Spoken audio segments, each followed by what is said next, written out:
ਅੱਜ ਦੀ ਕਹਾਣੀ ਹੈ ਵੀਨਾ ਵਰਮਾ ਜੀ ਦੀ। ਰਿਫਿਊਜੀ 70 ਸਾਲ ਦਾ ਨਹੀਂ ਸੀ ਲੱਗਦਾ। ਉਹ ਨੌਜਵਾਨਾਂ ਵਰਗੀ ਫੁਰਤੀ ਚੁਸਤੀ ਸਰੀਰ ਸੀ, ਸਿੱਧਾ ਸਰੀਰ 6 ਫੁੱਟੀ ਡਾਂਗ ਵਰਗਾ, ਕਿਤੇ ਕੋਈ ਵਿੰਗ ਨਹੀਂ ਵਲ ਨਹੀਂ, ਮਜ਼ਬੂਤ ਜੁੱਸਾ, ਕਰੜੀ ਮਿਹਨਤ ਨਾਲ ਕਮਾਇਆ, ਸਾਂਵਲਾ ਰੰਗ, ਬਿਲਕੁਲ ਚਿੱਟੀ ਦਾੜੀ, ਰੂੰ ਵਰਗੀ ਤੇ ਸਿਰ ਤੇ ਸਿੱਧੀ ਜਿਹੀ ਪੱਗ। ਸਾਈਕਲ ਚਲਾਉਂਦੇ ਆ ਅਕਸਰ ਗਲੀਆਂ 'ਚ ਦੇਖਿਆ, ਤੇਜ਼ ਰਫ਼ਤਾਰ ਨਾਲ ਜਿਵੇਂ ਘੋੜਾ ਭੱਜਦਾ ਹੁੰਦਾ ਇਉਂ ਭੱਜ। ਲੋਕਾਂ ਦੇ ਘਰਾਂ 'ਚ ਰੰਗ ਰੋਗਨ ਦਾ ਕੰਮ ਕਰਦਾ ਸੀ, ਕੰਮ ਵਧੀਆ ਸੀ ਉਹਦਾ। ਇਹ ਲਈ ਪੂਰਾ ਮਹੱਲਾ ਆਪਣੇ ਘਰ 'ਚ ਰੰਗ ਰੋਗਨ ਉਹ ਤੋਂ ਕਰਾਉਂਦਾ। ਲੋਹੇ ਦੀਆਂ ਪੌੜੀਆਂ ਤੇ ਚੜ੍ਹ ਕੇ ਇਕੱਲੇ 3 ਮੰਜ਼ਲੀਆਂ ਇਮਾਰਤਾਂ ਤੱਕ ਪੇਂਟ ਕਰ ਦਿੰਦਾ। ਸਾਡੇ ਗੁਆਂਢੀਆਂ ਦੇ ਘਰ ਦੇ ਬਾਹਰ ਜਦੋਂ ਰੰਗ ਕਰਿਆ ਸੀ, ਮੈਨੂੰ ਵੀ ਆਪਣੇ ਘਰ ਦੀ ਸਫਾਈ ਦਾ ਕਰਾਉਣਾ। ਮੈਂ ਉਹਨੂੰ ਪੁੱਛਿਆ ਕਿ ਅਗਲੇ ਹਫ਼ਤੇ ਇੱਧਰ ਵੀ ਕਰ ਦਿਓ। ਕਹਿੰਦਾ ਆ ਜਾਵਾਂਗੇ ਭਾਈ। ਮੇਰੇ ਘਰ ਦਾ ਜਾਇਜ਼ਾ ਲਿਆ। ਉਹਨੇ ਕਿਹਾ ਕੰਮ ਆ, ਕਿੰਨੇ ਦਿਨਾਂ 'ਚ ਮੁੱਕ ਗਿਆ। ਇੰਨੇ ਵੱਡੇ ਘਰ 'ਚ ਤੂੰ ਕੱਲੀ ਰਹਿਣੀ ਹੈ? ਉਹਨੇ ਹੈਰਾਨ ਹੋ ਕੇ ਪੁੱਛਿਆ। ਸ਼ੇਰ ਇਕੱਲੇ ਹੀ ਹੁੰਦੇ ਨੇ, ਮੈਂ ਸੁਭਾਵਕ ਕਿਹਾ। ਮੇਰੀ ਗੱਲ ਸੁਣ ਕੇ ਉਹ ਬਹੁਤ ਹੱਸਿਆ, ਉੱਚੀ ਹੱਸਿਆ, ਖਾਸਾ ਦੇਰ ਤੱਕ ਹੱਸਿਆ। ਸਵਾਦ ਲਿਆਦਾ ਗੱਲ ਕਰਨ ਵਾਲਾ ਕੁੜੀਏ, ਤੂੰ ਆਹ ਗੱਲ ਸਹੀ ਕੀਤੀ ਆ ਤੂੰ, ਬਹੁਤ ਉੱਚੀ ਦੇ ਕੇ। ਅਗਲੇ ਦਿਨ ਕੰਮ ਸ਼ੁਰੂ ਕਰਤਾ। ਡਰਾਇੰਗ ਰੂਮ ਦੀ ਸਫਾਈ, ਸੈਲਫਾਂ ਤੇ ਪਈਆਂ ਕਿਤਾਬਾਂ ਮੈਂ ਲੱਗੀ ਚੱਕਣ। ਰਾਈਟਰ ਆ ਤੂੰ? ਹਾਂ, ਮੈਂ ਹਲਕਾ ਜਿਹਾ ਮੁਸਕਾ ਕੇ ਕਿਹਾ। ਕੀ ਲਿਖਦੀ ਐ? ਕਹਾਣੀਆਂ ਤੇ ਕਵਿਤਾ। ਕਾਫੀ ਦੇਰ ਉਹ ਸੋਚੀ ਗਿਆ। ਹਰ ਬੰਦੇ ਦੀ ਉਹ ਇੱਕ ਕਹਾਣੀ ਤਾਂ ਹੁੰਦੀ ਆ, ਹਨਾ? ਸਹੀ ਹੈ, ਮੈਂ ਹਾਂ 'ਚ ਸਿਰ ਲਾਇਆ। ਪਰ ਕਈ ਕਹਾਣੀਆਂ ਸੁਣਾਉਣੀਆਂ ਬਹੁਤ ਔਖੀਆਂ। ਸੁਣਾਉਣ ਵਾਲੇ ਨੂੰ ਤਾਂ ਦੁੱਖ ਹੈ, ਪਰ ਸੁਣਨ ਵਾਲੇ ਦੇ ਵੀ ਰੌਂਗਟੇ ਖੜੇ ਹੋ ਜਾਂਦੇ। ਫਿਰ ਜਿਹਦੇ ਤੇ ਬੀਤੀਆਂ ਤੇ ਉਹਨਾਂ ਦਾ ਕੀ ਹਾਲ ਹੁੰਦਾ ਕੋਈ ਸੋਚ ਸਕਦਾ? ਕਹਾਣੀਆਂ ਲਿਖਣੀਆਂ ਤਾਂ ਸੌਖੀਆਂ ਨੇ, ਕਿਤੋਂ ਤਾਂ ਕੱਢ ਕੇ ਲਿਆਉਣੀ ਹੋ ਤੁਸੀਂ, ਮੁੱਦਾ ਲਿਖ ਕੇ ਗਾਂਹ ਕਰਦੇ ਹੋ। ਪਰ ਜਿਹਦੇ ਤੇ ਬੀਤਦੀ ਆ ਤੇ ਉਹ, ਮੈਨੂੰ ਲੱਗਿਆ ਜਿਵੇਂ ਕੁਛ ਨਾ ਕੁਛ ਕਹਿਣਾ ਚਾਹੁੰਦਾ, ਤੈ ਨਹੀਂ ਖੋਲਣਾ ਚਾਹੁੰਦਾ। ਮੈਂ ਵੀ ਨਹੀਂ ਪੁੱਛਣ ਦੀ ਗੱਲ ਕੀਤੀ। ਹਰ ਰੋਜ਼ ਮੇਰੇ ਘਰ ਕੰਮ ਕਰਨਾ ਆਉਂਦਾ, ਕਾਫੀ ਘੁਲ ਮਿਲ ਗਿਆ। ਇੱਧਰ ਉੱਧਰ ਦੀਆਂ ਗੱਲਾਂ ਕਰਦਾ ਰਹਿੰਦਾ, ਪੁੱਛਦਾ ਰਹਿੰਦਾ, ਮੇਰੇ ਤੋਂ ਮੇਰੀ ਜ਼ਿੰਦਗੀ ਦੇ ਸਵਾਲ ਪੁੱਛਦਾ। ਮੈਨੂੰ ਕੱਲਾ ਰਹਿਣਾ, ਕੱਲੀ ਰਹਿੰਦੀ ਨੂੰ ਮੈਨੂੰ ਦੇਖ ਕੇ ਉਹਦੇ ਮਨ ਦੇ ਵਿੱਚ ਬਹੁਤ ਗੱਲਾਂ ਆਉਂਦੀਆਂ। ਏਡਾ ਘਰ ਆ, ਇਹ ਕੱਲੀ ਰਹਿੰਦੀ ਹੈ। ਇੱਕ ਦਿਨ ਮੈਂ ਕਿਹਾ, ਐਡੀ ਉਮਰ 'ਚ ਤੁਸੀਂ ਮਿਹਨਤ ਕਿਉਂ ਕਰਦੇ ਹੋ? ਮੈਂ ਸੁਧਾਰਨ ਪੁੱਛਿਆ। ਉਹਦੇ ਚਿਹਰੇ ਤੇ ਕਈ ਰੰਗ ਆਏ, ਕਈ ਨਹੀਂ, ਤੇ ਅੱਖਾਂ ਨਮ ਹੋ ਗਈਆਂ। ਸੌਰੀ ਮੈਮ, ਮੈਂ ਤੁਹਾਨੂੰ ਹਰਟ ਕੀਤਾ, ਮੈਂ ਮਾਫੀ। ਨਾ ਇਹੋ ਜਿਹੀ ਨਹੀਂ ਗੱਲ। ਤੂੰ ਤਾਂ ਜਵਾਕਾਂ ਵਰਗੀਆਂ, ਮੇਰੀ ਧੀਆਂ ਵਰਗੀਆਂ, ਤੂੰ ਕੀ ਹਰਟ ਕਰਨਾ ਮੈਨੂੰ? ਤੇਰੇ ਘਰ ਆ ਕੇ ਤਾਂ ਮੈਨੂੰ ਇਉਂ ਲੱਗਦਾ ਜਿਵੇਂ ਕਿਸੇ ਦੇ ਘਰ ਆਇਆ, ਕਿਸੇ ਨਹੀਂ ਆਪਣੇ ਘਰ ਆਇਆ ਹੋਵਾਂ। ਆ ਕੇ ਫੇਰ ਉਹ ਚੁੱਪ ਕਰ। ਫਿਰ ਤੁਸੀਂ ਆਪਣੀ ਦਿਲ ਦੀ ਗੱਲ ਮੇਰੇ ਨਾਲ ਕਿਉਂ ਨਹੀਂ ਕਰਦੇ? ਕਹਿੰਦੇ ਨੇ ਕਿਸੇ ਨੂੰ ਸੁਣਾਉਣ ਨਾਲ ਦੁੱਖ ਘਟ ਜਾਂਦਾ, ਮਨ ਹਲਕਾ ਹੋ ਜਾਂਦਾ। ਮੈਂ ਕਿਹਾ ਬਹੁਤ ਵਾਰ ਕੀਤੇ ਨੇ ਮਨ ਹਲਕੇ, ਪਰ ਇਹ ਜ਼ਖਮ ਨਹੀਂ ਭਰਦੇ। ਫਿਰ ਇਹ ਫੱਟ ਤਾਂ ਉਮਰਾਂ ਦੇ ਪੁਰਾਣੇ ਨੇ, ਅੱਲੇ ਨੇ ਬਹੁਤ। ਜ਼ਿੰਦਗੀ ਦੇ ਨਾਲ ਹੀ ਜਾਣਗੇ, ਬਸ ਜਿੱਦਣ ਫੂਕਿਆ ਨਾਲ ਹੀ ਜਾ ਵੜਨਗੇ। ਪਰ ਦਰਦ ਦੀ ਦਵਾ ਵੀ ਹੈਗੀ ਆ ਦੁਨੀਆ 'ਚ।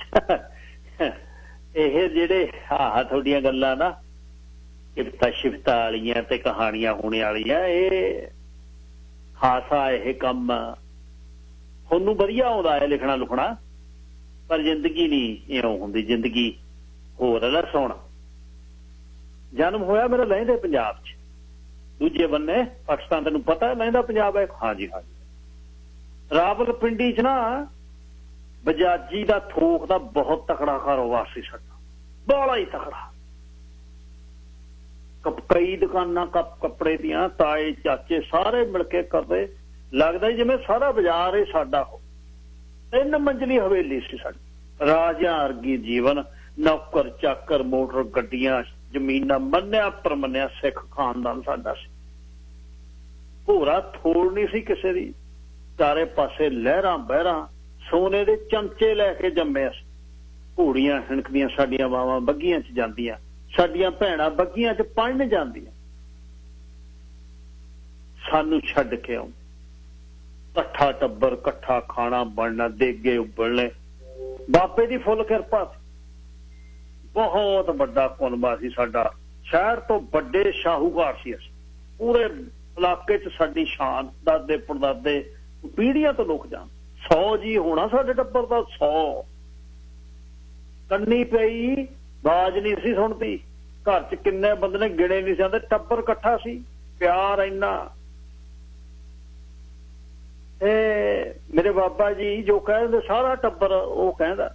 मेरिया 2 बड़िया सकियां भैणां, एक बड़ा भाई सी, मेरा प्यो सुच्चा सी, मां पवित्र कौर, हंसा दी जोड़। जद किते नहा धो के एक मंजे ते वो बैठे होना, मैनू ऐ लगना जिवें हंस नहीं बैठे। हर पासे सुख शांति सी, खुशहाली वरसदी सी। 47 दे विच चाण चक रातों रात इंडिया ते पाकिस्तान दा दिखला ऐलान हो गया। तू तो नहीं जम्मी होनी 47 च, हल्लियां दी गल करदा, तू तो छोटी है। अच्छा, अफड़ा दफड़ी हो गई, समान लैके भज ले, भरे भराए घर जायदादां उत्थे, बस उत्थे ही तैनू पता रह गया। फसाद हो गए, लोग एक दूजे नू चिंबड़ गए, खूना दे प्यासे, सदियां दे प्यार दा खूह जिहड़ा सी बस वो खाता बन गया। 10 सालां दा सी मैं जद स्कूल जान लग्या, बापू ने मैनू रोकता, कुनबा इकट्ठा हो गया सारा हवेली जी, घर के बजुर्गों ने सलाह की पाकिस्तान छड्ड के किवें ना किवें हिंदुस्तान चली। काफले च समान लैके तुर पे रात नूं, थोड़ा ही दूर होए तां फसादी मुसलमानां ने आके हथियारबंद टोले ने घेर लिया। काफले च असीं सारे हिंदू सिख मर्दां ने मुकाबला कीता ते लड़ पे। जख्मी मर्दां दे सामने उन्हां दियां औरतां दे धीआं भैणां नूं नंगियां करके इज्जतां लुटदियां ते एक औरत दे नाल जबर जनाह होया। कईयां औरतां दियां छातियां वड़तियां, कईयां दे चीरे देते, चीक चहाड़ा। सब साडे काफले ते नहीं हमला होया, सारे काफले ऐ लुटे जांदे सी। मेरे वालों झाक रहा सी भी ये की मैं की तोड़ लिया। मैं भी बह गई, मैं कुर्सी ते बैठ गई, झाकण लग गई। वो खड़ा इउं लगे जिवें कोई सिख प्रचारक बोलदा हुंदा, बांह उहदे उपर जावे थल्ले जावे। अच्छा, कईयां ने खूहां च छालां मारतियां, मेरे सामने दी गल है। 10 साल दे जवाकां नूं किन्ना क पता हुंदा है, पर मेरे याद है। देख ला, कईयां ने दुपट्टियां नाल फाहे ले ले, साडियां कुड़ियां नूं चक के लैके जांदे सी। काफले लुੱਟਣ पिछों मर्दां नूं मार दिंदे, औरतां दीयां इज्जतां लुੱਟਦੇ, टब्बरां दे टब्बर विछड़। एक मुल्क तो दूजे मुल्क जांदे, काफले मंजिल तो पहुंचण तो पहला लुੱਟੇ जांदे। लाशां नाल लहू गड्डी, रेल गड्डियां भरियां, पाकिस्तान तो हिंदुस्तान, हिंदुस्तान तो पाकिस्तान। ते मेरिया दोने भैणां नूं फसादी चक के लै गए। मेरा बड़ा भाई फसादे नाल लड़दा मारिया गया। मेरी मां गुम हो गई, अध मरी हालत। मेरा प्यो मैनू भज के निकलिया उत्थों। लुकदे छिपदे असीं कैंप च आ गए रिफ्यूजियां दे। देखदा रिफ्यूजी कैंप की हालत माड़ी, डंगरां तो भी माड़ा बुरा हाल। सारे कर्मां नूं रोंदे बिलकदे। हनेरा हुंदा, कैंपां दे रखवाले पहरेदार उन्हां नूं नाल लै जांदे, दिन चढ़न तो पहलां छड्ड जांदे। सानू पता नहीं सी औरतां किधर नूं लैके जांदे ने, कित्थों लैके जांदे ने, कित्थों छड्डण आउंदे। शादियां ते इन्हां पहरेदारां ते फर्क नहीं, ये गाहां इज्जतां नूं पै के साडियां जनानियां। कई सालां तक मैनू ये दृश्य दिखदे, छोटा सी मैं, मजहबी नारे मारदी भीड़, सड़क ते हथियारबंद गुंडे, बड्ड टुक, दरिंदगी दा नंगा नाच, औरतां नाल जबर जनाह, बच्चों के कतल, मर्दां दे शरीर के टुकड़े, लाशां दे ढेर, बेवतनी ते रिफ्यूजी कैंप उजड़ के। ते मैं अखां मीचदा, मैनू उही ललकरे बजदे सुणदे, बड़ांगा हुंदा सुण। 6वां दरिया जानी 5 दरियावां दी धरती ते भाई भग गया। हिंदुस्तान असीं आ गए, उधरले रिफ्यूजी कैंप चों अंबरसर पहुंच के लग्या जिवें बाबे दी नगरी च आ गए। रोटी रोजी दा कोई जरिया नहीं सी, हर पासे मदद कोई नहीं सी मिलती। रिफ्यूजियां दे कैंप च समा जा रखिया, सानू बाहर कढ़ता, जाओ भाई अपना रहो। गंदी जी बस्ती च मेरे प्यो ने एक झोपड़ी लै, जुगाड़ ला के दुकानदार तो रेहड़ी भाड़े ते लै गई, फल बेचण लग गया। गली गली च फल बेचदा, मैं भी बचे खुचे सड़े संतरे केले ते अमरूद एक टोकरी च पा के मैं गली च जान लग गया। मैनू लगे मैं किथे पंगा लै लिया। मैं तां एक शांत वगदा दरिया इहदे विच इट मार मैनू हुण अपने आप ते बहुत चंगी लग रही सी। मैं एक दरवेश इंसान नूं हुण सुनी चली, हुण मूंह जिहा ना इधर नूं कर, इधर नूं झाक मेरे वल। अच्छा उहदे बाद जद पाकिस्तान हिंदुस्तान दे उजड़े ते लापता होए बंदे इधर उधर आउंदे तां दोवें मुल्कां दे बंदे रुले हुए ते टब्बरां च मिलण वाले साडी झोंपड़ी दे बाहर एक दिन पुलिस वाले दोष पाए। मेरी मां उन्हां दे नाल, मैं अपनी जद मां नूं देखिया मेरियां भुब्बां निकलियां, मैं जफ्फी पा ली। मेरे प्यो ने वो कीता जिहड़ा कदे नहीं सी सोचिया। मैं हले जफ्फी पा के डांडा मारदा, मां मेरी डांडा मारदी। शर्म नहीं आउंदी तैनूं अपना काला मूंह करके उरे आउंदी नूं? मरनी गई तू बेगैर ते किते कित्थों आईयां मेरियां भैणां होर तीवियां दे इज्जतां दे खातर खूहां छाल मारियां, तू इत्थे क्यों आईयां? तू भी क्यों नहीं छाल मारी? किहड़ा मूंह लैके आईयां बेशर्मे? मेरे लिए तां तू मर गई, काहदे लई अपना चेहरा इत्थे लैके आईयां जिथे मेरियां दो धीआं मर गईयां? तू किहड़ी आस ते जुनिया जा मर जा इत्थे। मेरा प्यो दा आ रूप भाई मैं जद देखिया, मेरी मां ने रो रो दस्या मैनू किसी भले मानस मुसलमान ने फसादियां बचा के घर च शरण दित्ती। ओहदी जान ते इज्जत बचाउण लई मुसलमान जिहदा नाम मुहम्मद सदीक सी तलवार नाल मुकाबला कीता। अपने घर च परिवार च ही अपनी सगी भैणां वांगू मेरी मां नूं रखिया, पर मेरा प्यो ना मन्ने। मेरे ते विश्वास करो, मैं अपने जवाक दी सौं खा के कहनी आ मुहम्मद भाईजान ने मेरे वल कदे नहीं झाकिया। सूहना दा दूर आ, कदे मेरे नेड़े ने सगियां भैणां तो वध मैनू समझदा सी गंगा जल वांगू पवित्र आ। सरदार जी थोड़ी पवित्र कौर थोड़ी धर्म पत्नी स्वीकार करो। वो रोवे, गैर मर्द दे घरे 6 महीने रह के आईयां फिर भी पवित्र रह गई। झूठ आ झूठ आ, दफा हो जा इत्थों। प्यो गालां कड्ढे, फैसला सुनाया, मैं इत्थे तैनूं रह नहीं सकदी, दफा हो जा। मैं कदे झोंपड़ी नूं देखां, कदे मां नूं देखां, कदे प्यो नूं देखां। बहुत रिश्तेदारां ने कहा पर वो ना मन्निया।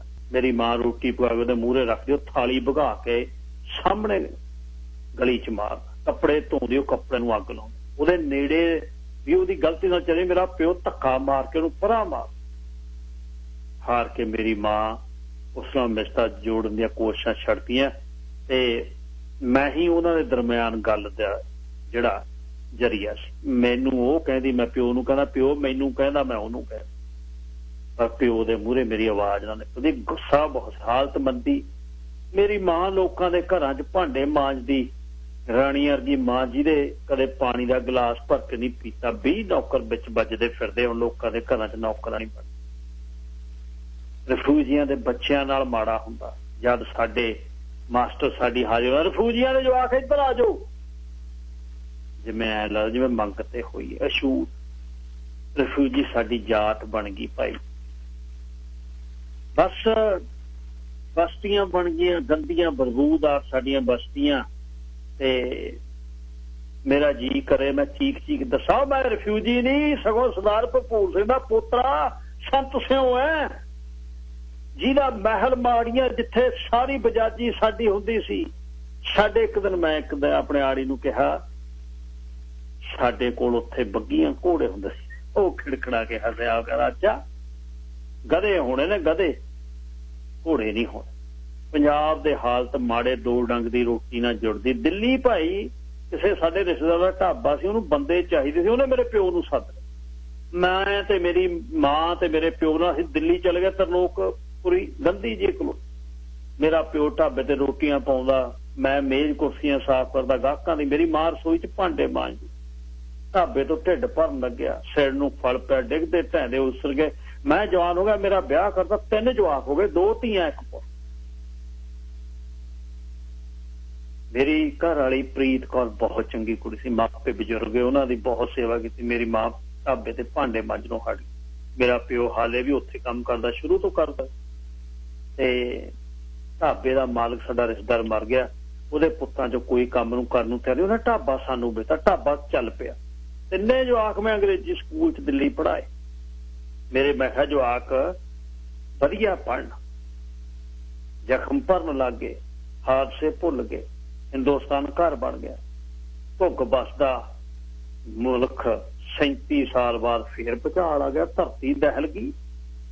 ਸੰਨ 47 ਵਾਂਗੂ 84 ਆ ਗਿਆ। ਧਰਮ ਦੇ ਮਜ਼ਹਬ ਦੇ ਨਾਂ ਤੇ ਲੱਗ ਗਏ ਵੱਢ ਟੋਕ ਕਰਨ। ਸਿੱਖਾਂ ਨੂੰ ਖਿੱਚ ਕੇ ਗਲੀਆਂ ਬਾਜ਼ਾਰਾਂ 'ਚ ਘੜੀਸ ਲਿਆ, ਗਲਾਂ 'ਚ ਬਲਦੇ ਟਾਇਰ ਪਾ ਦਿੱਤੇ, ਔਰਤਾਂ ਨੂੰ ਨੰਗੀਆਂ ਕਰਕੇ ਇੱਜ਼ਤਾਂ ਲੁੱਟਦੀਆਂ। ਹਾਹਾਕਾਰ ਮਚ ਗਈ। ਸਰਕਾਰ ਸੁੱਤੀ ਪਈ ਤਮਾਸ਼ਾ ਦੇਖ ਕੇ ਸਾਡੇ ਢਾਬੇ ਤੇ ਵੀ ਹਮਲਾ ਹੋ ਗਿਆ। ਤੇ ਲੋਕਪੁਰੀ ਸੀ, ਪਤਾ ਤੈਨੂੰ, ਤੂੰ ਲਿਖਦੀ ਸੀ, ਪੜ੍ਹਿਆ ਤੈਨੂੰ, ਤੂੰ ਯਾਦ ਆ ਤੇਰੇ ਕੁਛ? ਹਾਂਜੀ ਹਾਂ ਯਾਦ ਆ ਮੇਰੇ। ਹਵਾ ਬੋਲੀ ਚਲੀ, ਹੁਣ ਸੁਣ ਲਈ। ਹਰ ਰੋਜ਼ ਕਹਿੰਦੀ ਸੀ ਸੁਣਾ ਕਹਾਣੀ, ਸੁਣ ਲੈ। ਸਾਰੇ ਤੋਂ ਬਾਅਦ ਫਸਾਦੀਆਂ ਨੇ ਮੇਰੇ ਬਜ਼ੁਰਗ ਪਿਓ ਤੇ ਮਾਂ ਨੂੰ ਕੁੱਟਿਆ। ਪਿਓ ਨੂੰ ਤਪਦੇ ਤੰਦੂਰ ਦੇ ਵਿੱਚ ਝੋਕਦਾ, ਮੇਰੀ ਮਾਂ ਮੇਰੇ ਪਿਓ ਤੋਂ ਬਚਾਉਣ ਆਈ, ਉਹਦੇ ਮਿੱਟੀ ਦਾ ਤੇਲ ਪਾ ਕੇ ਅੱਗ ਲਾ। ਢਾਬੇ ਦੇ ਉੱਪਰੇ ਸਾਡਾ 2 ਰੂਮ ਦਾ ਫਲੈਟ ਸੀ ਜਿੱਥੇ ਰਹਿੰਦੇ। ਫਸਾਦੀ ਉੱਪਰ ਆ ਕੇ ਮੈਂ ਵਿਰੋਧ ਕੀਤਾ। ਮੇਰੀ ਪੱਗ ਨਾਲ ਮੈਨੂੰ ਛੱਤ ਦੇ ਪੱਖੇ ਨਾਲ ਬੰਨ ਕੇ ਲਟਕਾ। ਮੇਰੀਆਂ ਅੱਖਾਂ ਦੇ ਸਾਹਮਣੇ ਮੇਰੀਆਂ ਨਿਆਣੀਆਂ ਧੀਆਂ ਤੇ ਜਵਾਨ ਘਰ ਵਾਲੀ ਨੂੰ ਉਹਨਾਂ ਨੇ ਗੰਦੀ ਹਫਸ ਦਾ ਸ਼ਿਕਾਰ ਬਣਾਇਆ। ਮੈਂ ਚੀਖਾਂ ਮਾਰਦਾ ਰਿਹਾ, ਨਾ ਕਰੋ ਤੁਸੀਂ, ਮੈਨੂੰ ਵੱਢ ਲਓ, ਟੁੱਕ ਲਓ। ਉਹ ਹੱਸਦੇ ਰਹੇ। 47 ਵਾਲੇ ਚਿਹਰੇ ਭੁੱਲ ਗਏ, 84 ਵਾਲੇ ਮੇਰੇ ਯਾਦ ਹੋਣ ਲੱਗ ਗਏ। ਅੱਛਾ, ਇਹ ਮੇਰੀ ਛਾਤੀ ਛੁਰਾ ਮਾਰਿਆ, ਮੈਨੂੰ ਮਰਿਆ ਸਮਝ ਕੇ ਲਟਕਦਾ ਛੱਡ ਕੇ ਹੇਠਾਂ ਜਾ ਕੇ ਢਾਬੇ ਨੂੰ ਲਾ ਦਿੱਤੀ। ਮੈਂ ਘਰ ਵਾਲੀ ਨੂੰ ਖੋਲਿਆ, ਸਹਾਰਾ ਦੇ ਕੇ ਹੇਠਾਂ ਲਾਇਆ। ਘਰ ਵਾਲੀ ਨੇ, ਬਾਕੀ ਸਾਰਾ ਟੱਬਰ ਅੱਗ ਦੇ ਭਾਂਬੜਾ ਸੜ ਕੇ ਸੁਆਹ ਗਿਆ ਤੇ ਮੈਂ ਤੇ ਮੇਰੀ ਘਰ ਵਾਲੀ ਬਚੇ। ਬਸ ਮੇਰਾ ਪੁੱਤ ਬਚ ਗਿਆ ਖੁਸ਼ਕਿਸਮਤੀ ਨਾਲ, ਨਾਨਕੇ ਆਇਆ ਸੀ ਲੁਧਿਆਣੇ। ਬਾਅਦ ਚ ਪਤਾ ਲੱਗਿਆ ਸਾਡਾ ਘਰ ਨਹੀਂ ਸਗੋਂ ਦਿੱਲੀ ਅੱਧੀ ਸਾੜਤੀ। ਅੱਛਾ, ਬਸ ਘਰਾਂ 'ਚ ਕੋਈ ਦੀਵਾ ਬਾਲਣ ਵਾਲਾ ਨਾ ਰਿਹਾ ਤੇ ਬੁਰਾ ਹਾਲ। ਬਾਂਕੇ ਦਿਹਾੜੇ ਤੈਨੂੰ ਸਾਰਾ ਪਤਾ। ਸਾਰੇ ਜੇ ਪੰਜੇ ਉਂਗਲਾਂ ਦੇਖ ਲਾ ਬਰਾਬਰ ਨਹੀਂ ਹੁੰਦੀਆਂ, ਸਾਰੇ ਲੋਕ ਵੀ ਨਹੀਂ ਹੁੰਦੇ। ਕਈ ਹਿੰਦੂ ਪਰਿਵਾਰਾਂ ਨੇ ਦੇਖ ਲਾ ਸਿੱਖਾਂ ਦੀ ਮਦਦ ਵੀ ਕੀਤੀ। ਸਾਡੇ ਗੁਆਂਢ ਇੱਕ ਹਿੰਦੂ ਪਰਿਵਾਰ ਨੇ ਮੇਰੀ ਘਰ ਵਾਲੀ ਨੂੰ ਤੇ ਮੈਨੂੰ ਕਈ ਦਿਨ ਲੁਕੋਈ ਰੱਖਿਆ। ਬਾਅਦ ਮੇਰੀ ਘਰ ਵਾਲੀ ਜਿੰਨਾ ਕਰਮ ਹੋਇਆ, ਉਹਨਾਂ ਨੇ ਆਤਮ ਹੱਤਿਆ ਦੀ ਕੋਸ਼ਿਸ਼ ਕੀਤੀ। ਮੈਂ ਫੜ ਲੈਣਾ ਉਹਨੂੰ, ਬਾਹਾਂ 'ਚ ਲੈ ਕੇ ਉਹਨੂੰ ਨਾਲ ਲਾਉਣਾ, ਜ਼ਖਮੀ ਸੀਨੇ ਦੇ ਨਾਲ ਉਹਨੂੰ ਕਰਾਂ ਨਾ। ਮੈਨੂੰ ਉਹੀ ਗੱਲਾਂ ਯਾਦ ਆਉਣ ਲੱਗੇ ਜਿਵੇਂ ਪਿਓ ਨੇ ਮੇਰੀ ਮਾਂ ਨਾਲ ਕੀਤਾ, ਪਰ ਮੈਂ ਘਰ ਵਾਲੀ ਨੂੰ ਨਾ ਧੱਕਿਆ। ਮੈਂ ਉਹਨੂੰ ਨਾਲ ਲਾ ਕੇ ਰੱਖਿਆ। ਮੈਂ ਕਿਹਾ ਮੇਰੇ ਪਿਓ ਨੇ ਮੇਰੀ ਮਾਂ ਨੂੰ ਉਹਦੀ ਸਜ਼ਾ ਦਿੱਤੀ, ਉਹ ਤਾਂ ਉਹਦਾ ਕੰਮ ਨਹੀਂ ਸੀ। ਮੈਂ ਫੇਰ ਉੱਜੜ ਗਏ 47 ਤੋਂ ਬਾਅਦ, ਫੇਰ ਰਿਫਿਊਜੀ ਕੈਂਪਾਂ 'ਚ, ਫੇਰ ਰਿਫਿਊਜੀ ਬਣ ਗਏ ਚਾਰੇ ਪਾਸੇ ਚੀਕ ਚਹਾੜਾ। ਤੇ ਫੇਰ ਮੈਂ ਘਰ ਵਾਲੀ ਤੇ ਪੁੱਤ ਦੇ ਨਾਲ ਲੁਧਿਆਣੇ ਆ ਗਿਆ। ਹਾਲਤ ਉਹ ਜੇ ਫੇਰ ਹੋ ਗਈ। ਅਖੀਰ ਲੁਧਿਆਣੇ ਮਨ ਨਾ ਮਿਲਿਆ। ਮੈਂ ਕਿਹਾ ਵੀ ਚੱਲ ਬਾਹਰ ਨੂੰ ਜਾਣਾ। ਘਰ ਵਾਲੀ ਵੀ ਮੰਨ ਗਈ। ਜਾਲੀ ਢੰਗ ਨਾਲ ਚੋਰਾਂ ਨਾਲ ਮੈਂ ਇੰਗਲੈਂਡ ਇੱਥੇ ਆ ਗਿਆ। ਬਸ 7 ਸਮੁੰਦਰ ਪਾਰ ਕਰਕੇ ਅਨਲੀਗਲ ਇਹ ਕੰਟਰੀ 'ਚ ਆਇਆ। ਸਿਸਟਮ 'ਚ ਨਾ ਪਤਾ, ਚੋਰੀ ਛਿਪੇ ਜਿਹੜਾ ਕੰਮ ਮਿਲਦਾ, ਸਸਤੀ ਮਜ਼ਦੂਰੀ ਜਿਹੜੀ ਮਿਲਦੀ, ਇੱਕ ਦਿਨ ਇਮੀਗ੍ਰੇਸ਼ਨ ਵਾਲਿਆਂ ਨੇ ਛਾਪੇ ਫੜਿਆ ਗਿਆ। ਹੋਮ ਆਫਿਸ ਵਾਲਿਆਂ ਨੂੰ ਸਾਫ਼ ਦੱਸਦਾ ਮੈਂ ਦਿੱਲੀ ਦੇ ਦੰਗਿਆਂ ਦਾ ਸ਼ਿਕਾਰ ਹਾਂ, ਰੋਦਾ ਖੁਲਦਾ ਆਇਆ। ਬ੍ਰਿਟਿਸ਼ ਸਰਕਾਰ ਨੇ ਲੀਗਲ ਏਡ ਦਿੱਤੀ, ਵਕੀਲ ਨੇ ਹੋਮ ਆਫਿਸ 'ਚ ਅਸਾਲਮ ਦਾ ਕੇਸ ਪਾਤਾ। ਮੈਂ ਇੰਡੀਆ ਵਾਪਸ ਗਿਆ, ਮੇਰੀ ਜਾਨ ਨੂੰ ਖਤਰਾ। ਅਖੀਰ ਤੀਰ ਨਿਸ਼ਾਨੇ ਤੇ ਲੱਗ ਗਿਆ। ਇੰਗਲੈਂਡ 'ਚ ਰਾਸ਼ਟਰੀ ਸ਼ਰਨ ਮਿਲ ਗਈ। ਆਹ ਦੇਸ਼ 'ਚ ਮੈਂ ਆਪਣੇ ਟੱਬਰ ਨੂੰ ਪੈਸੇ ਭੇਜਦਾ ਰਿਹਾ ਵੀ ਘਰ ਵਾਲੀ ਤੇ ਪੁੱਤ ਆ ਜਾਣਗੇ। ਰੱਬ ਨੂੰ ਕੁਛ ਹੋਰ ਮਨਜ਼ੂਰ ਸੀ। ਕਿਸੇ ਗੰਭੀਰ ਬਿਮਾਰੀ ਕਰਕੇ ਘਰ ਵਾਲੀ ਮਰ ਗਈ। ਮੁੰਡਾ ਇਕੱਲਾ ਰਹਿ ਗਿਆ ਸਿਰ ਤੋਂ। ਪਿਓ ਪਹਿਲਾਂ ਨਹੀਂ, ਘਰ ਵਾਲੀ ਮਰ ਗਈ। ਕੰਧਾਂ ਨਾਲ ਲੱਗ ਲੱਗ ਕੇ ਰੋਇਆ ਮੈਂ। ਕੋਈ ਮਨਾਉਣ ਵਾਲਾ ਨਹੀਂ, ਕੋਈ ਕਰਨ ਵਾਲਾ ਨਹੀਂ। ਘਰ ਵਾਲੀ ਮਰ ਗਈ। ਜ਼ਿੰਦਗੀ ਦੇ ਦੁੱਖ ਆਉਣ ਲੱਗੇ, ਕਦੇ ਘਬਰਾਉਂਦਾ, ਫੇਰ ਸੰਭਲਦਾ। ਜਦ ਘਰ ਵਾਲੀ ਚਲੇ ਗਈ, ਫਿਰ ਮੈਂ ਆਪਣੇ ਪੁੱਤ ਨੂੰ ਹੌਸਲਾ ਦਿੱਤਾ ਕਿ ਫਿਕਰ ਨਾ ਕਰ, ਤੈਨੂੰ ਇੰਗਲੈਂਡ ਸੱਦ। ਬਹੁਤ ਘਰ ਵਾਲਿਆਂ ਨੇ, ਲੋਕਾਂ ਨੇ ਕਿਹਾ ਵਿਆਹ ਦੂਜਾ ਕਰਾ ਲਾ। ਮੈਂ ਕਿਹਾ ਨਾ, ਮੇਰਾ ਪੁੱਤ ਹੈ, ਬਸ ਮੈਂ ਉਹਦੇ ਲਈ। ਆਹ ਦੇਸ਼, ਆਹ ਦੇਖ ਲਾ, ਤੂੰ ਤਾਂ ਧੀਆਂ ਰਹੀਆਂ। ਦੇਸ਼ ਦੇ ਵਿੱਚ ਕੀ ਕੁਛ ਹੈ। ਮੈਂ ਨਹੀਂ ਕਿਸੇ ਦੇ ਨੇੜੇ ਹੋਇਆ, ਕਿਸੇ ਨੂੰ ਹੱਥ ਨਹੀਂ ਦੇ ਇਹਨੂੰ ਲਾਉਣ। ਪੈਨੀ ਪੁੱਤ ਲਈ ਜੋੜਦਾ ਰਿਹਾ। ਰੱਬ ਮੂਹਰੇ ਅਰਦਾਸ ਕੇ ਛੇਤੀ ਕਦ ਪੁੱਤ ਆ ਜਾਵੇ ਤੇ ਸੁੱਖ ਦਾ ਸਾਹ ਲਵਾਂ। मैं कई मुल्कों के रिफ्यूजियां नूं रोंदे नूं इत्थे देख के रोंदा ते मैं नाल ही नाल आ देशां नूं सोचदा भी आ देश यार की चंगे ने, वो देशां 'च असीं बसदे उजड़ गए ते कदे कदे मैं उच्ची उच्ची रोंदा ते चुप कर गई तू। नहीं मैनू हुण शर्म आउंदी आ, बस हिंदुस्तानी कहाउण ते मैनू शर्म आउंदी, मेरा भी गल पर तू तां ब्रिटिश है, हल्का जिहा हसिया, पासपोर्ट ते ब्रिटिश हाँ, अंदरों तो सारे असीं हिंदुस्तानी आ, दुनिया जिथे मर्जी जाइए। चल फिर भी कोई नहीं, हुण दिल्ली दे नाल तां सारा हिंदुस्तान माड़ा नहीं, पंजाब च तां इहो जिहा कदे नहीं कुछ होया, उत्थे भी ऊं तां होया जद धाड़वियां ने लटेरियां ने गाड़ी केस बधा के उत्थे भी खासा कुछ किया, चोर रल गए सी उत्थे। उन्हां दिनां 'च मैं पिंडों तुरिया लुधियाणे पुलिस फड़ लग गई सी। अच्छा अच्छा अच्छा चल गाहां एक दिन वकील ने मैनू दस्सिया भी तेरे पुत गुरमीत दा इंग्लैंड आउण दा बंदोबस्त हो गया। मैं कहा किहदे नाल? वो कहना मेरा उत्थे बंदे ने एजेंट राही आऊगा। मैं भी खुश हो गया, चल कोई गल नहीं। कुछ पीन महीने पिछों मुंडे दे ब्याह दी मिठाई दा डब्बा देण आ गया। फिर पोते दी सूचनावां भी मेरे तक पहुंचाउंदा, दस्सिया कि सारी जमा पूंजी पूंजी बरत के पुत्ते नूं नूं मकान लैता, पुराना खस्ता मकान खरीद के मुरम्मत करती, पुत पोतिਆਂ ਨੂੰ मस्त जिवें जिंदगी दे गम भुल गए ते सारा कुछ ठीक है। ते टब्बर टीहिर बस गया, मैं सारा कुछ मेरा बन गया, पुत आ गया। हुण मैं काम करने छड्ड देने ने, उम्र हो गई, धूकना दुखदा मेरा, हुण मेरे ते काम नहीं चक हुंदा, पुत कमाउण लग पिया, बहुत लायक आ पुत, सारी उम्र मैं मेहनत मजदूरियां कीतियां, हुण मेरा बुढ़ेपा सखाला निकल जू, रब ने मेरी तपस्या सुन ली। इन्हां जिहदे करके मैनू इन्ना मैं काम कीता, मेरा ख्याल रखदा गर्मी। जदों ऐ कदे कदे दसदा उहदे बाद तां मैनू खुशी भी हुंदी। एक दिन 11 बजे रात नूं करीब 11 बजे डोरबैल होई, मैं खिड़की दा पता देखिया शमसी मार कर, हाँ वेले तुसीं कित्थों? मैं दरवाजा खोलिया, एक रात मिल सकदी है रहण नूं? क्यों की गल हो गई? मेरे मुंडे ने अज बहुत अपसैट किया मैनू, मैं कदे पहला कदे तेरे नाल गल नहीं की, अपना ढिड मैं कहा चल नंगा हूं, मैं तो तेनों मिठाई के डब्बे दे के गया सी, लोग हसदे ने, मैं क्या दरवाजे च खड़ा, अंदर आओ पहला। ड्राइवर रूम सोफे बिठा के पानी का गिलास लग जाए, बहुत उच्ची उच्ची रोन लग गया, रो ही गया।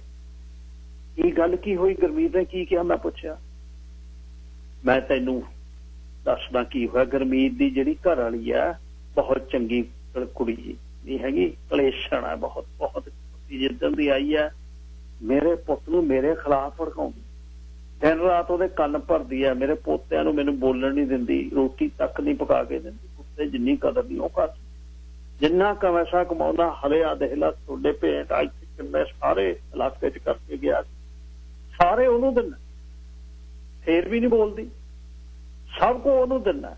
कई बार अपने मुंडे ਨੂੰ सुनाया, देख पुत 3 देशों का रिफ्यूजी मैं देह पाकिस्तान तो तुरया, फिर मैं पंजाब आया, पंजाब तो दिल्ली, दिल्ली तो फिर पंजाब, पंजाब तो इंग्लैंड आया, सारी जिंदगी पुत मैं लाती चले, पाकिस्तान तो उजड़े, हिंदुस्तान तो उजड़े, इंग्लैंड आके पुत नहीं सुनता, इंडिया हुंदा सी मिन्नत करदा बापू एक बार इंग्लैंड हुण दुख तोड़ दूं, मैनू भी लगता पुत इत्थे आके सारा कुछ कर लू, इंग्लैंड च आके कुछ समा ठीक ठाक हो जू, ब्याहिया गया, बिल्कुल बदल गई जिंदगी, लगता ही नहीं मैनू मेरा पुत है। पौड़ी नजर नाल झेकदा, घर च कलेश हुंदा, उन्हें मैनू साफ कहता घर वाली तैनू रख के राजी नहीं बापू घरे। मैं दोवां मूहरे हत्थ पैर जोड़े, मैनू घर च एक शैडे बना दो पुत, मैं कित्थे जाऊं, मैं तुहानू किराया दूं, मैं घर बाहर कित्थे जाऊं, फजूल च जग हसाई हुई लोग देखणगे मैनू। उदों मेरी गल मन गए, हफ्ते बाद मैं किराया दिंदा रहा, शैड च नहा धोंदा, रोटी टुक बनाउंदा, सोचा ही झगड़ा मजू। अज जद हथ ने घरे मुड़िया तो बाहरले डोर ते डबल लॉक लग्या होया, मेरे तो मैं डोर ना जद खोलिया कई बार बैल बजाई ना मैं सोचा बाहर गया होंगे बाहर खड़ा डीकदा रहा पूरे घंटे पिछों मुंडे ने डोर खोलिया तो पहला मैं अंदर बढ़दा राह खड़ो के खड़ गया मेरा पुत्त बापू मेरी वाइफ तेनू लायक नहीं करती कहनी जे तू घर च रहना तो बच्चों समेत वो घर छड्ड के चले जाऊ अज बड़ी लड़ाई हुई है पर वो मन्नी नहीं मैं बहुत कहा वो मैनू तेनू घर च रखने लिए तैयार नहीं मुंडे ने मैनू दो टुक जवाब दिता बापू पुत्त मैं हुण आ उम्र च कित्थे जाऊं ਉਹ ਬਾਪੂ ਤੂੰ ਤਾਂ ਰਿਫਿਊਜੀ ਆਏ ਕੰਟਰੀ 'ਚ ਕਿਤੇ ਵੀ ਚਲੇ ਜਾਵੇਂਗਾ ਸਰਕਾਰ ਤੈਨੂੰ ਘਰ ਦੇ ਦੂਗੀ ਘਰ ਰਹਿਣ ਨੂੰ ਪਰ ਤੂੰ ਸੋਚ ਮੈਂ ਕਿੱਥੇ ਜਾਵਾਂ ਰਿਪੋਰਟ ਕਰਾ ਦੂ ਇਹ ਮੈਂ ਤਾਂ ਕੱਚਾ ਹਲੇ ਮਸਾ ਇਹਦਾ ਵਿਆਹ ਕਰਾ ਕੇ ਹਲੇ ਪੱਕਾ ਪਾਸਪੋਰਟ ਤੇ ਸਟੈਂਪ ਨਹੀਂ ਲੱਗੀ ਪੱਕਾ ਨਹੀਂ ਹੋਇਆ ਹਲੇ ਮੈਂ ਇੱਥੇ ਤੂੰ ਦੱਸ ਮੈਂ ਜੇ ਕੱਢੇਗਾ ਮੈਂ ਕਿੱਥੇ ਜਾਊਂ ਇੰਡੀਆ ਕਿ ਪਾਕਿਸਤਾਨ ਇੰਨਾ ਕਹਿ ਕੇ ਪੁੱਤ ਨੇ ਸਾਹ ਦੇ ਕੇ ਦਰਵਾਜ਼ਾ ਬੰਦ ਕਰਤਾ ਹੋ ਗਈ ਗੱਲ अपनी कहानी सुनाउंदा वो रो रहा सी मैं ओदे पूरे बैठी रो रही सी गल्लां करके जद हटिया मैं कोल जाके मोढे ते हथ रख के कहा उठो हाँ भाई दस तू भी भेज दिया मैनू हुण घरों नहीं उठो मैं जाना भाई चंगा अज तो नहीं आउंदा तेरे मैं तां तेरे नाल त्यो करके तेरा दरवाजा खड़काता गलती माफ करी दी है हथ जोड़ के मैं बांह फड़ी उपर 3 कमरियां दे विचों जिहड़े 2 कमरे खाली पे सी दोने दरवाजे खोल के ले बापू बड़ जिहड़े कमरे च बढ़ना ये तेरा घर है आके समस्या ने जफ्फी पा के सिर जिंदी वसदी रहती है हुण मैं रिफ्यूजी नहीं हुण मेरा अपना घर जारो जारी प्यो ते धी रो रहा है